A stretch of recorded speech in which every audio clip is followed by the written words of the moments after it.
میرے پاس ایک کشمیر کا ایک ساتھی آیا، تازی شیو کروائی ہوئی ہے اور ایک گٹھڑی جناب اٹھائی ہوئی ہے اور اس میں جناب والا وہ اس طرح کر کے نا باندھا ہوا ہے. تو کہتے ہیں حضرت میں کشمیر سے ہوں، اب میں دربار کا نام نہیں لیتا، ادھر آیا تھا اپنے عرس پہ آیا تھا تو بڑی خواہش تھی، میں نے کہا نیت کی تھی کہ آپ کی زیارت کے لیے بھی حاضر ہوں گا. میں نے کہا اچھا جناب بڑا شکریہ آپ تشریف لائے. تو میں نے کہا یہ کیا باندھا ہوا ہے؟ کہا حضور یہ لنگر شریف کے کچھ ٹکڑے ہیں، خشک ٹکڑے اس نے دربار شریف کے لنگر کے باندھے ہوئے تھے.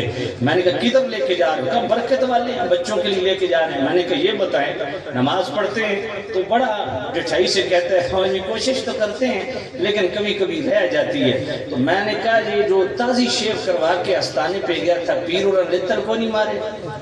آخر جی ساڑھے پیر آپ منانے